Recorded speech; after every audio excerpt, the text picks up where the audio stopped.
أعوذ بالله من الشيطان الرجيم.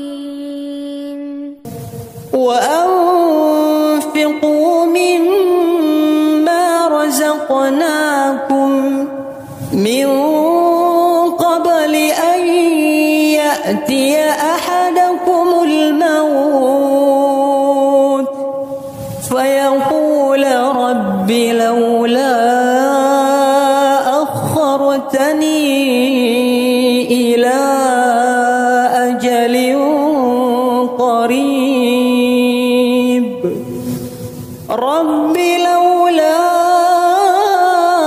أخرتني إلى أجل قريب